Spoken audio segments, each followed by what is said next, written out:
assim a palavra de Deus: Bem-aventurado aquele cuja iniquidade é perdoada, cujo pecado é coberto.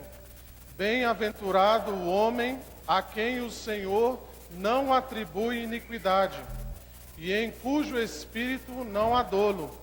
Enquanto calei os meus pecados, envelheceram os meus ossos pelos meus constantes gemidos todo o dia, porque a tua mão pesava dia e noite sobre mim, e o meu vigor se tornou em sequidão de estio.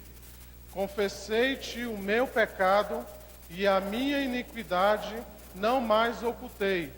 Disse: confessarei ao Senhor as minhas transgressões, e tu perdoaste a iniquidade do meu pecado. Graça e paz, amém, irmãos? É uma alegria para nós estarmos aqui nesta noite e com essa responsabilidade também de pregar a palavra de Deus.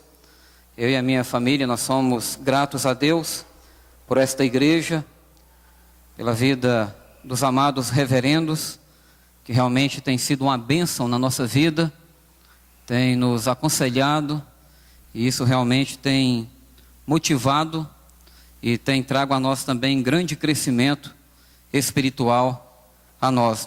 Não há palavra, irmãos, que expressem a nossa gratidão a Deus por tudo aquilo que esta igreja tem feito por nós. Eu convido os irmãos, os amados irmãos e irmãs, a abrirem a palavra de Deus no livro de Atos dos Apóstolos, capítulo 16. Livro de Atos dos Apóstolos, capítulo 16, do verso 11 ao verso de número 15. Atos dos Apóstolos, capítulo 16, do verso 11 ao verso de número 15.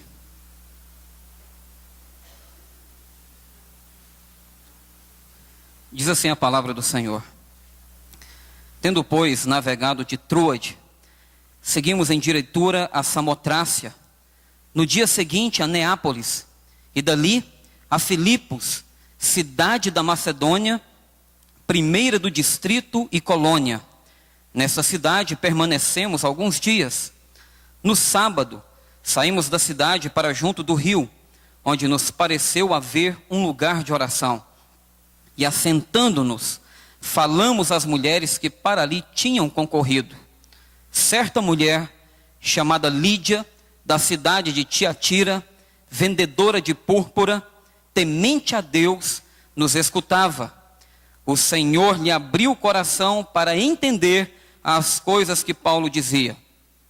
Depois de ter sido batizada, ela e toda a sua casa nos rogou, dizendo: se julgais que eu sou fiel ao Senhor, entrai em minha casa e aí ficai. E nos constrangeu a isso. Vamos orar ao nosso Deus. Eterno Deus, poderoso Pai, ó Deus amado, nós estamos sempre na presença do Senhor. E agora, ó Deus, eu estou aqui diante da Tua santa e bendita palavra. E eu rogo ao Senhor que através das Tuas ricas e insondáveis misericórdias, que o Senhor esteja nos falando ao nosso coração, através da Tua santa e bendita palavra. Aplica a Tua palavra em nosso coração, através, ó Deus, da ação eficaz do Teu Santo Espírito. Que apesar de mim, ó Deus, o Teu propósito, ó Pai, seja cumprido aqui nesta noite. Em nome de Jesus. Amém, ó Deus. Amém. Amados irmãos e irmãs, Karl Lachler, em sua obra Prega a Palavra, nos diz que não é fácil ser um expositor sistemático das Escrituras Sagradas no mundo de hoje. Trata-se de uma tarefa que exige o poder e a força de vontade e uma convicção ativa de que a Bíblia é a palavra de Deus. E nós observamos nesse vídeo que acabou de passar que realmente pregar a palavra não é uma tarefa tão simples. Pregar a palavra não é tão fácil. Meus amados irmãos, é diante disso que muitos pregadores ficam demasiadamente preocupados com os resultados que só pertencem a Deus. Porém, aquele que prega a palavra deve ter a convicção de que porque Deus é quem efetua em vós tanto querer como realizar segundo a sua boa vontade. É Deus que age através da ação do seu Santo Espírito.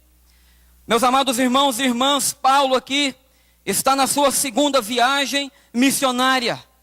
E é interessante quando nós olhamos para a história deste apóstolo. Este apóstolo começou a sua viagem missionária juntamente com Barnabé. E é interessante observar, meus amados irmãos e irmãs, que neste momento aqui, da segunda viagem missionária de Paulo, houve então a separação entre Paulo e Barnabé. Houve uma grande divergência entre esses dois irmãos, uma grande desavença. E por causa da desistência de João Marcos, nós observamos então que Paulo e Barnabé se separam. Barnabé volta para a ilha de Chipre, na companhia de Silas, na companhia de João Marcos. E Paulo, ele vai para a Ásia Menor, e ele vai agora para um outro caminho, não o primeiro da viagem missionária, e ele leva juntamente consigo a Silas. Amados irmãos e irmãs, inicia então a segunda viagem missionária deste apóstolo, visitando as igrejas recém-plantadas daquelas regiões. E é nesta ocasião que, ao chegarem na região frígio-gálata, Paulo e Silas são informados acerca do bom testemunho do jovem Timóteo. Timóteo foi um jovem da cidade de Listra. Quando Paulo passou pela sua primeira viagem missionária, ele pregou naquela cidade, diante de grande perseguição. E é interessante, irmãos, que o apóstolo Paulo, ele fica surpreso de ver a ação de Deus. E é diante dessa circunstância, então, que Timóteo possivelmente foi convertido pelo poder de Deus. E quando Paulo, então, passa por aquela cidade, Timóteo também junta-se a ele, e junta-se também a Silas, e eles seguem, então, essa segunda viagem missionária, tanto supervisionando as igrejas recém-plantadas, como também plantando novas igrejas. Paulo, ele tinha uma profunda consciência da missão a qual Deus o designou. Nós, como igreja, também precisamos ter consciência da missão a qual Deus nos designou. Deus nos chamou para pregar o Evangelho, para proclamar o Evangelho, para anunciar o Evangelho. Meus amados irmãos, aqueles homens foram chamados e designados para o ministério da palavra. Eles foram direcionados pela ação do Espírito Santo de Deus a prestarem assistência aos povos daquelas regiões, pois eles tinham força de vontade e convicção da ação do Senhor na pregação do Evangelho. E esse é o tema que eu quero trabalhar nesta noite: a ação do Senhor na pregação do Evangelho. Portanto, o desejo deles era pregar a palavra no continente asiático. Porém, segundo nos informa Lucas, o autor do livro de Atos dos Apóstolos, eles foram impedidos pelo Espírito Santo de Deus de se dirigirem para a Ásia e foram então direcionados para a região da Macedônia. Diante disso, sabemos que o Senhor age antes, durante e depois da pregação de sua palavra. Podemos ver a ação do Senhor neste texto em 4 momentos distintos. Primeiro momento da ação do Senhor é o Senhor que direciona a sua igreja. É o Senhor que direciona os seus pregadores. É o Senhor que direciona os seus missionários. Esta é a vocação do Senhor para nós. Ele nos chamou com santa vocação. E o apóstolo Paulo compreendeu isso aqui. Ele tinha profunda consciência do chamado de Deus. Apóstolo separado para os gentios. E o texto diz para nós, irmãos, que eles, tendo navegado, pois, de Troade, seguiram em direitura a Samotrácia, e no dia seguinte a Neápolis, e dali a Filipos, cidade da Macedônia, primeira do distrito e colônia. Nesta cidade, permanecemos alguns dias. O apóstolo não estava fazendo turismo. Ele não estava ali simplesmente passeando. Ele não estava simplesmente curtindo o momento. Mas o apóstolo, ele tinha profunda consciência de que era realmente o enviado de Deus a pregar, a proclamar as boas novas do Senhor. Conforme vimos anteriormente, é o Senhor que direciona os seus pregadores por meio do Espírito Santo. É o Senhor que direciona a sua igreja. A igreja vai na direção de Deus. É Deus quem chama e capacita. E Deus nos conduz segundo a sua vontade. Meus amados irmãos, uma vez que somos chamados em Cristo, e estamos em Cristo, nós não fazemos mais aquilo que é a nossa vontade, mas agora nós fazemos a vontade daquele que nos chamou. Talvez o grande problema que a igreja às vezes enfrenta é não compreender na íntegra ou biblicamente o chamado de Deus. Deus nos conduz segundo a sua vontade. Em todos os momentos da história da humanidade, é Deus quem dirige todo o curso da história.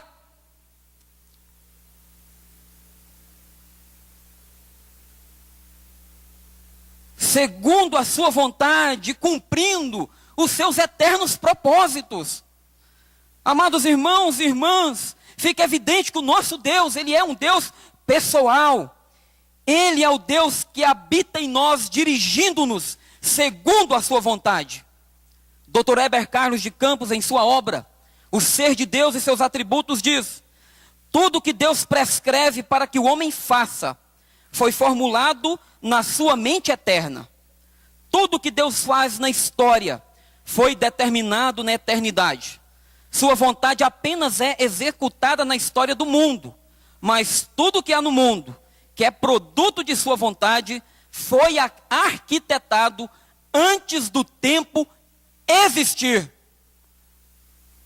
Eu fico fascinado quando eu olho, irmãos, para o profeta Jeremias, quando ele fala, irmãos, que Deus o escolheu antes do nascimento, antes da fundação do mundo.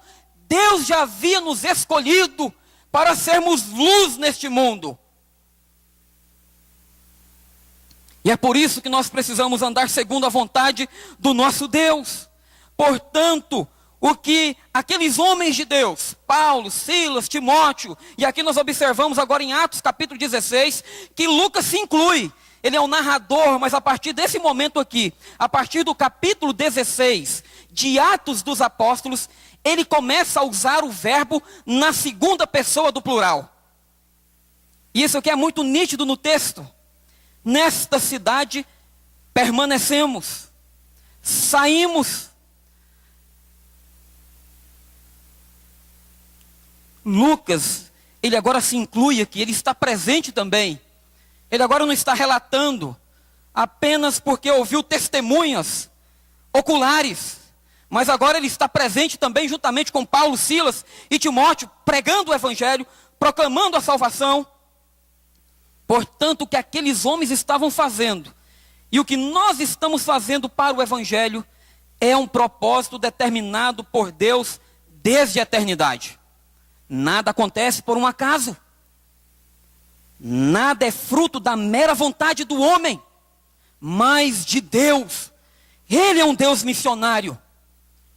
Por isso nós falamos acerca da missio Dei, ou seja, a missão de Deus, e a missio ecclesiae, ou seja, a missão da igreja, ela está subordinada à missão de Deus. E esse Deus missionário levanta os seus para pregar o evangelho da boa nova da salvação àqueles que estão perdidos, aos seus eleitos. É isso que eu tenho falado para os irmãos em Pedregal. Lá em Pedregal, meus amados irmãos e irmãs, Deus tem chamado os seus eleitos. Uma igreja séria prega um evangelho sério. E diante disso estamos seguros que o nosso Deus nos conduz segundo a sua vontade. É o Senhor que direciona a sua igreja, é o Senhor quem direciona os pregadores conduzindo segundo a sua vontade e os mesmos sendo instruídos pelo Senhor. Toda instrução provém do Senhor para nós. Toda capacitação provém do Senhor para nós. Não há desculpas diante de Deus. Eu estava observando, irmãos, no livro de Atos dos Apóstolos, a palavra testemunho. E essa palavra testemunho em Atos dos Apóstolos sempre precede a palavra morte e ressurreição de Cristo. Certo? Sempre ela precede isso. E esse é o testemunho que a igreja deve dar de Cristo. Eu fico muito triste, irmãos, por uma confusão que às vezes a igreja faz. Porque na verdade, às vezes você vê irmãos dando testemunho de que comprou um carro novo, comprou uma casa nova, agora tem um emprego novo. Tudo bem, isso é bênção de Deus para nós. Mas o testemunho aqui é realmente, irmãos, da morte e ressurreição de Cristo Jesus. Você tem testemunhado sobre a morte e ressurreição de Cristo? Você já falou para os seus amigos, para o seu vizinho? Você já falou para os seus familiares que Cristo morreu e ressuscitou? Meus amados irmãos e irmãs, toda instrução vem do Senhor, que capacita a sua igreja, que capacita os seus proclamadores para a obra missionária. Toda a capacitação provém do Senhor para nós. E quando nós olhamos, irmãos, o livro de Malaquias, capítulo 2, verso 6 e verso 7 diz: a verdadeira instrução esteve na sua boca, e a injustiça não se achou nos seus lábios. Andou comigo em paz e em retidão, e da iniquidade apartou a muitos, porque os lábios dos sacerdotes devem guardar o conhecimento, e da sua boca devem os homens procurar a instrução, porque ele é mensageiro do Senhor dos exércitos. Somos mensageiros do Senhor dos exércitos. Esta é a nossa missão: proclamar o Evangelho, pregar a Cristo, mostrar Cristo para o mundo. Paulo, escrevendo a sua segunda epístola aos Coríntios, capítulo 5, o verso de número 18, ele diz: ora, tudo provém de Deus, que nos reconciliou consigo mesmo por meio de Cristo, e nos deu o ministério da reconciliação. Ele não somente nos reconciliou consigo, através da pessoa de Cristo, mas nos capacita a sermos reconciliadores neste mundo que nós vivemos. Portanto, meu amado irmão, minha amada irmã, você é um reconciliador em Cristo Jesus. Esta é a nossa tarefa como crentes em Cristo Jesus.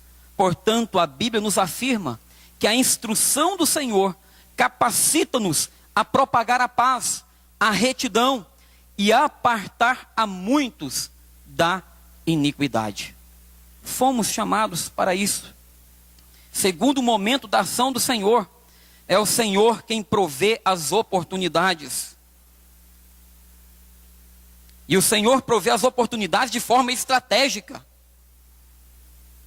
Paulo diz aqui, meus amados irmãos e irmãs, no sábado saímos da cidade para junto do rio, onde nos pareceu haver um lugar de oração. Me chama muita atenção no apóstolo Paulo, porque ele tem a mesma estratégia de Cristo: utilizar as sinagogas para pregar o Evangelho. E eu estava fazendo uma pesquisa sobre as sinagogas, irmãos. Qualquer pessoa que tivesse poder de argumentação, era dado a essa pessoa a oportunidade de discursar numa sinagoga. Portanto, Cristo era um excelente argumentador. Paulo também era um excelente argumentador acerca do Evangelho de Cristo. Paulo refutava os falsos ensinos. Ele combatia com argumento bíblico, dentro de uma cosmovisão cristã, bíblica. E Paulo aproveitava todas as oportunidades para pregar o Evangelho, mesmo diante de situações tão difíceis, as quais ele enfrentou diante das perseguições que realmente foram duras, não somente contra ele, mas também contra todos os apóstolos, e que ainda continua até os nossos dias de hoje. E a pergunta aqui, irmãos, é a seguinte: Diante dessas oportunidades, dessa forma estratégica, nós temos que perguntar por que Deus me trouxe aqui. Por que eu moro nesse bairro? Por que eu trabalho nesse emprego? Por que eu estou nesta universidade? Por que eu mudei dessa cidade? O que eu estou fazendo aqui? Por que eu estou aqui? E você precisa entender o propósito de Deus para a sua vida. Porque quando você entende o propósito de Deus para você, você vive uma vida melhor. Você não se frustra. Há muitas pessoas frustradas porque não compreenderam o propósito eterno de Deus na sua vida. Quando ele muda de emprego, uma frustração terrível. Ele não sabe olhar com os olhos da fé, ele não sabe olhar com os olhos de Cristo para a situação. Eu convivi com muitas pessoas durante toda a minha jornada trabalhista. Pessoas que quando mencionaram para elas que elas iam mudar de cidade, ou de função, ou de um departamento da empresa, elas ficavam frustradas, iradas, não entendiam. Mas nós que estamos em Cristo, precisamos entender que aonde nós estamos é um propósito de Deus para que possamos pregar a sua palavra, possamos anunciar o seu evangelho. Se você não entender, você vai ser frustrado. Você vai ficar frustrado. Isso nos arremete a José do Egito. Ah, meus amados irmãos, se José não entendesse o propósito de Deus, ele tinha ficado frustrado o resto da sua vida. Mas ele disse: olha, eu estou aqui porque foi a mão de Deus que me conduziu até aqui para a preservação da vida de vocês. Eu não estou aqui por uma mera coincidência do acaso. Eu não fui jogado aqui de estilingue. E aí você tem que procurar saber por que você está naquele local. Ao invés de ficar amaldiçoando a Deus, muitas vezes, porque Ele te colocou naquele local. Isso tem acontecido muito, meus amados irmãos. Devemos tomar cuidado com isso, prestar atenção no propósito de Deus para a nossa vida. Percebe-se que esses homens de Deus se sujeitavam à direção estratégica do Espírito Santo. O comentarista John Stott, em seu comentário no livro de Atos, ele diz: parece que não havia sinagoga em Filipos, mas um lugar de oração, como os missionários esperavam que houvesse. E pouco mais de 1,5 km da cidade, junto do rio. Paulo, meus amados irmãos, vai para as proximidades daquele rio para orar. Mas a Bíblia diz para nós que concorreram para lá várias mulheres. Eu não sei, na sua época, se você já ouviu falar numa palavra chamada batedor de roupas. Certo? O batedor de roupas era usado muito em fazendas do interior de Goiás. E as pessoas usavam aquilo para lavar as suas roupas. Utilizavam o córrego justamente para lavar também as suas vasilhas. Aquelas mulheres também iam para junto do rio, talvez ou possivelmente, para algum serviço. Era costume delas. Elas já tinham o costume de concorrerem para aquele local. Mas quando elas vão para lá, Paulo está ali para o momento de oração, juntamente, irmãos, com Silas, Timóteo e Lucas. E é naquele momento então que Paulo prega a palavra de Deus. Paulo aproveita bem as oportunidades. É lamentável, irmãos, quando nós olhamos para o mundo em que nós vivemos e olhamos para a vida da igreja e percebemos que a igreja não aproveita bem as oportunidades as quais são proporcionadas por Deus. Lembre-se, nada nesse mundo é fruto do acaso. Nada nesse mundo é mera coincidência.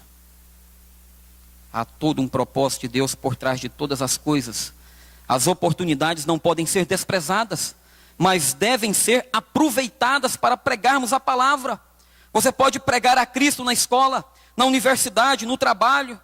Você pode pregar a Cristo no seu círculo de amizades, dentro do coletivo, nos terminais rodoviários, nos locais públicos.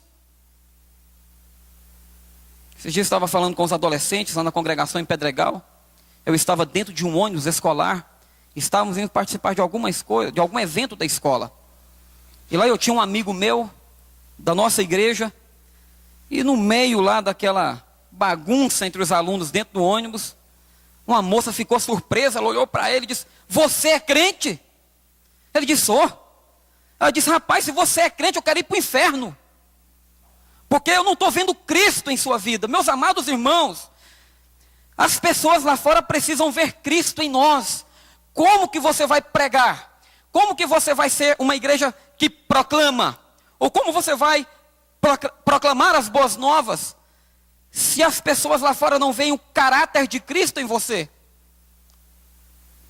Eu tenho plena convicção de que aquelas pessoas viam o caráter de Cristo em Paulo, em Silas, Timóteo, Lucas. Eles precisam ver o mesmo caráter de Cristo da igreja do século 21. Nós não podemos perder, em hipótese alguma, irmãos, de vista o caráter de Cristo. Talvez seja por isso que a igreja, em muitas ocasiões, não seja tão relevante aonde ela está inserida. É porque as pessoas de fora ainda não perceberam na vida daqueles que são chamados cristãos o verdadeiro, ou seja, o caráter de Cristo Jesus. É o Senhor quem provê as oportunidades de forma estratégica e reunindo os ouvintes. É Deus quem reúne os ouvintes. É Deus que reúne o povo. Isso aqui eu fico lembrando, irmãos, da primeira pregação do apóstolo Pedro. Quando ele pregou o evangelho, o Senhor reuniu aquelas pessoas lá em Jerusalém. E elas começaram a ouvir a palavra. E o Senhor abriu o entendimento delas para entender as coisas que Pedro proclamava. Agora o Espírito de Deus, o próprio Deus, ele abre a mente de Lídia para entender as coisas que Paulo dizia. O Senhor lhe abriu o coração para entender as coisas que Paulo dizia. Não existe pé de cabra nessa situação. Não tem como você arrombar corações. Não é através da sua argumentação retórica. Não é através do seu muito falar. Não é através do seu muito insistir. Mas é através da pregação fiel do Evangelho. E Deus abre o coração, Deus abre o entendimento para que essas pessoas possam responder ao Evangelho. E é maravilhoso, a resposta da pregação de Pedro foi maravilhosa. Aquelas pessoas lá da época de Pedro falam, e o que nós vamos fazer agora? O que a gente tem que fazer? Pedro olha para eles, irmãos, com aquele olhar muito sério. E eu fico pensando a fisionomia de Pedro, olhando para aquelas pessoas, diz, arrependa do pecado de vocês. Creem em Cristo Jesus. Às vezes a pessoa fala, mas é simples assim? É simples assim, irmãos. Não há segredo. Não há uma receita. A conversão do carcereiro também foi da mesma forma. Paulo aproveitou bem as oportunidades. Paulo preso, juntamente com Silas, porque uma jovem adivinhadora, ela foi liberta. Isso não soou bem diante das autoridades daquela época, principalmente com relação aos senhores daquela moça, foram presos. E de repente eles cantando e orando a Deus, o cárcere treme, abre-se as portas. E o carcereiro, que era ali o agente carcerário daquele local, ele saca da sua espada e vai se suicidar, porque ele era responsável pelos prisioneiros. Ele achou que todo mundo tinha fugido. De repente Paulo brada em alta voz dizendo, não te faça nenhum mal, porque todos aqui estamos. E aquele carcereiro olha para Paulo e diz, o que eu devo fazer, senhores? Que devo fazer para que seja salvo? A resposta é muito simples. Paulo diz, crê no Senhor Jesus e será salvo tu e toda a tua casa. Meus amados irmãos e irmãs, é Deus quem reúne os ouvintes, dando-nos a oportunidade de falarmos do seu evangelho. Essas mulheres já tinham o costume de se reunirem naquele local. John Stott comenta, o lugar ficava perto do pequeno rio Gangites, e essa proximidade deve ter sido cômoda para as abluções cerimoniais. Era assim também com Jesus, pois as multidões concorriam para ouvi-lo ou serem curadas por ele. E Cristo aproveitou bem as oportunidades, pregou o evangelho do reino. Lucas capítulo 5, verso 3, Jesus disse, Lucas escrevendo, entrando em um dos barcos, que era o de Simão, pediu-lhe que o afastasse um pouco da praia, e assentando-se ensinava do barco as multidões. Mateus capítulo 15, verso 30. E vieram a ele muitas multidões, trazendo consigo coxos, aleijados, cegos, mudos e outros muitos, e os largaram junto aos pés de Jesus, e ele os curou. Jesus também converteu Zaqueu. Foi à casa daquele homem publicano, cobrador de impostos. E Jesus então, irmãos, persuadiu o coração daquele homem do seu estado pecaminoso, da sua depravação total. E aquele homem então creu em Cristo Jesus. Portanto, meu amado irmão e minhas amadas irmãs, não menospreze o grupo no qual Deus quer te usar. Entenda que é Deus quem manda os ouvintes.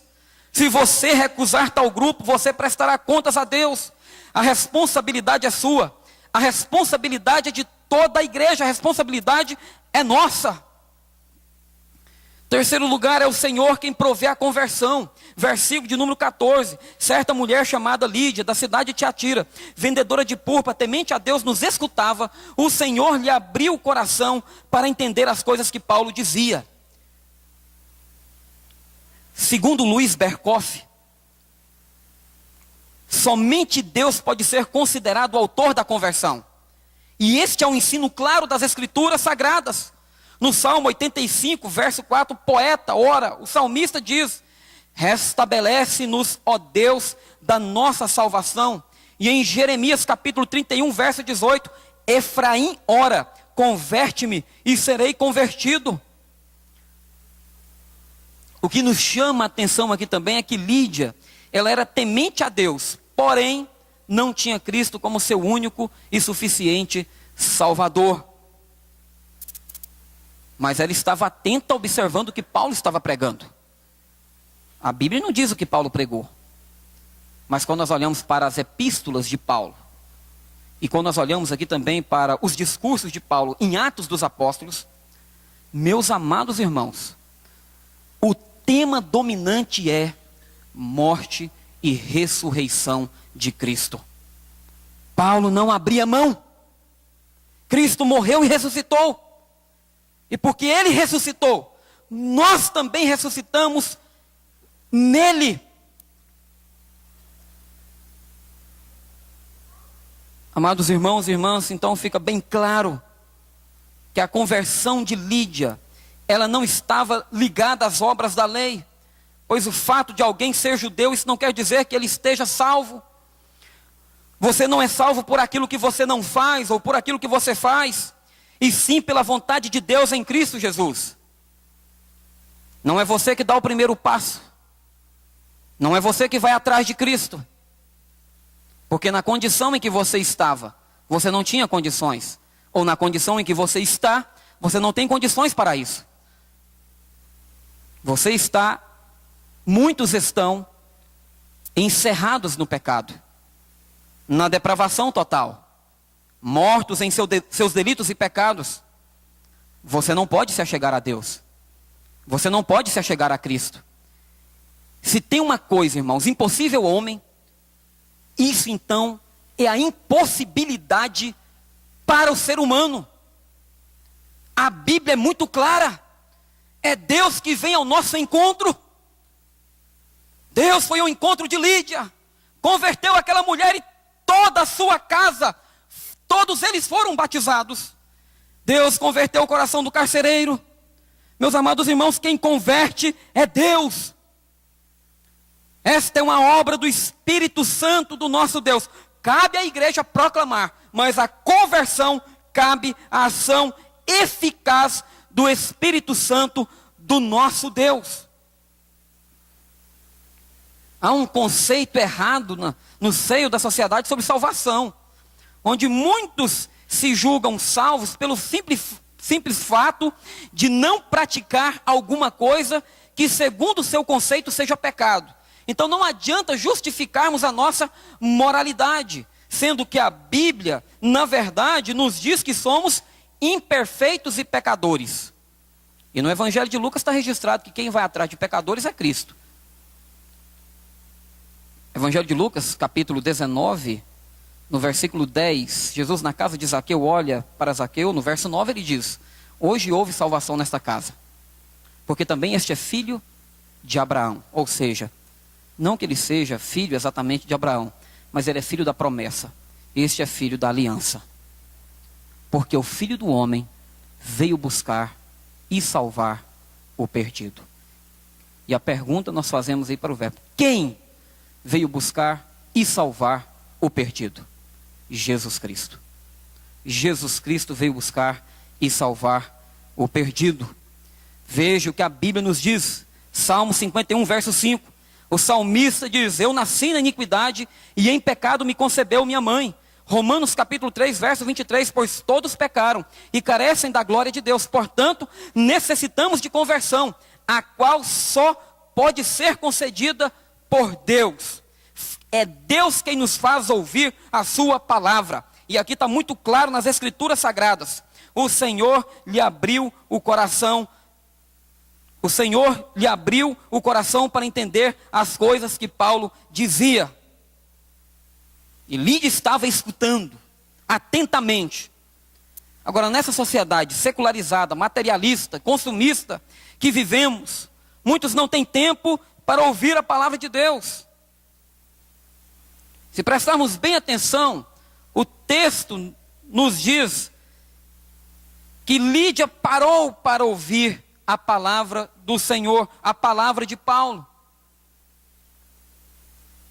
A Bíblia nos diz em Deuteronômio capítulo 18, verso 19, de todo aquele que não ouvir as minhas palavras, que ele falar em meu nome, disso lhe pedireis contas.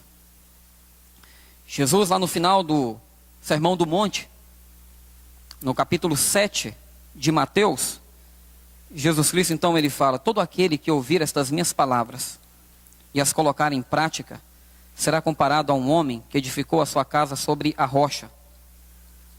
E o contrário é verdade. Todo aquele que não ouve estas minhas palavras e não as coloca em prática, será comparado a um homem insensato, sem juízo, que edifica a sua casa sobre areia. Quem abriu o coração de Lídia foi Deus. A Bíblia nos mostra que o coração do homem é fingido. Salmo 12, verso 2. O coração do homem, quando eu falo que eu estou generalizando, o homem e a mulher, o coração é insensato. Salmo 14, verso 1. O coração do homem e da mulher é cerrado, está preso. Salmo 17, verso 10. É perverso. Salmo 28, verso 3. O coração do homem e da mulher é ímpio. Salmo 36, verso 1. Brota fantasia. Salmo 73, verso 7. É insensível. Salmo 119, verso 70. Irrepreensível. Salmo 119, verso 80. É o que a Bíblia diz do coração do homem e da mulher. Será que essa descrição dá para ter uma noção do que é o homem no seu estado de depravação total? Será que o homem ou a mulher tem condições de buscar a Deus? Diante de toda essa lista sobre os males do coração, chegamos a uma conclusão que somente o Senhor é quem pode abrir o coração do homem e tratá-lo. Quarto momento da ação do Senhor. É o Senhor que conduz o regenerado em seu caminho. Deus conduziu Lídia em seu caminho. Segundo Luiz Berkoff, a regeneração consiste na implantação do princípio da nova vida espiritual no homem, numa radical mudança da disposição dominante da alma, que sob a influência do Espírito Santo, dá nascimento a uma vida que se move em direção a Deus e não mais agora em direção ao pecado. Agora sim, meus amados irmãos e irmãs, uma vez regenerado, justificado, convertido em Cristo Jesus, você agora vai andar na contramão do pecado, não mais na direção dele, fitando seus olhos naquele que é o autor e consumador da nossa fé, Jesus Cristo. É o Senhor que conduz o regenerado em seu caminho, pela obediência à sua palavra. Deus nos conduz em obediência à sua palavra. A regeneração nos conduz a vivermos em obediência à palavra de Deus, sendo este um dos sinais da verdadeira regeneração. Submeter-se à palavra do Senhor, ser submisso ao Senhor, ao senhorio de Cristo. Logo após a conversão de Lídia, ela e toda a sua casa foram batizados. Que maravilha, meus irmãos! Olha só, não somente Lídia, mas o evangelho transformou toda a sua casa. Isso não foi diferente com o carcereiro também. A Bíblia diz para nós, irmãos, que não somente ele, mas também toda a sua casa foram batizados. Eles foram regenerados, eles foram chamados em Cristo Jesus. E isto realmente, irmãos, é algo maravilhoso. Verso 34 do capítulo 16 diz: então, levando-os para sua própria casa, lhes pôs à mesa, e com todos os seus manifestavam grande alegria por terem crido em Deus. Todos eles foram transformados e todos eles foram levados a crer em Cristo Jesus. E o verso de número 33 diz: a seguir foi ele batizado e todos os seus. Isso não foi diferente também com Lídia. E a partir daí, meus amados irmãos, é nova vida. É vida de submissão à palavra de Deus. É vida sobre o crivo das Escrituras sagradas. Agora o pecado não tem mais domínio sobre nós. Agora não somos mais escravos do pecado, mas livres em Cristo.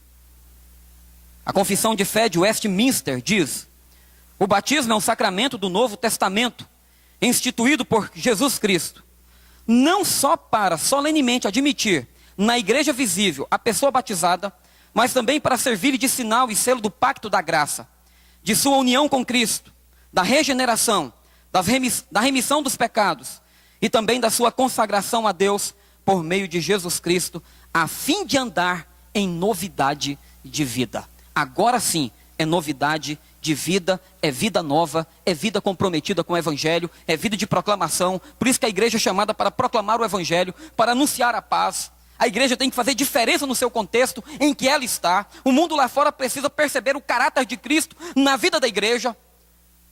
Senão, irmãos, não vai adiantar nada. É correr atrás do vento. É desferir golpes no ar. É o Senhor quem conduz o regenerado em seu caminho pela prática das boas obras. Antes as obras eram mortas. Agora elas são vivificadas em Cristo, através da ação do Espírito Santo de Deus. E a Bíblia deixa bem claro que o cristão não é salvo pelas boas obras, até porque nós não somos justificados pelas obras, e sim pela fé. E veja o que diz o apóstolo Paulo, Romanos capítulo 5, verso 1. Justificados, pois, mediante a fé, temos paz com Deus, por meio de nosso Senhor Jesus Cristo. Gálatas capítulo 2, verso 16. Sabendo, contudo, que o homem não é justificado por obras da lei, e sim mediante a fé em Cristo Jesus. Também temos crido em Cristo Jesus, para que fôssemos justificados pela fé em Cristo, e não por obras da lei, pois por obras da lei ninguém será justificado. A justiça provém do sangue de Cristo. Não procede, irmãos, nem da lei. Pelo contrário, a lei mostra-nos o quanto somos pecadores. O apóstolo Paulo fala em Gálatas que a lei nos serviu de aio. E a lei evidencia em nós o pecado. Mas Jesus Cristo, irmãos, nos justifica e nos capacita para as boas obras. Porém, somos salvos para as boas obras. O cristão deve ter como característica da sua vida cristã as boas obras em Cristo Jesus. Paulo, escrevendo à igreja em Éfeso, capítulo 2, verso 10 da sua epístola, ele diz: pois somos feitura dele, criados em Cristo Jesus, para as boas obras a quais Deus de antemão preparou para que andássemos nelas. Portanto, Lídia inicia sua nova vida em Cristo, colocando em prática as boas obras. Vejam bem como Lídia coloca em prática as boas obras agora em Cristo Jesus. Ela coloca as boas obras em prática, recebendo em sua casa os apóstolos. Ela pratica a hospitalidade, persuadindo os missionários a ficarem em sua casa, sendo que a sua própria casa tornou-se um ponto de pregação. Veja bem, depois de ter sido batizada, ela e toda a sua casa, nos rogou dizendo: se julgais que eu sou fiel ao Senhor, entrai em minha casa e aí ficai. E nos constrangeu a isso. Ela praticou a hospitalidade. Não é diferente, irmãos. Esse é o poder do Evangelho. Precisamos proclamar o Evangelho de Cristo Jesus. Nós precisamos, irmãos, colocar em prática as boas obras em nossa vida. Portanto, nós que pregamos o Evangelho, e a igreja também como agente do reino de Deus, que também proclamam o Evangelho, nós não precisamos ficar preocupados com quando, onde, quem vai ouvir, quem vai crer, mas devemos confiar na ação do Senhor, na pregação do Evangelho e ter a convicção de que o nosso Deus é soberano e que a nossa responsabilidade é pregar o Evangelho para todas as pessoas, porque nós não sabemos quem são os eleitos do nosso Deus. Ninguém tem nada escrito na testa.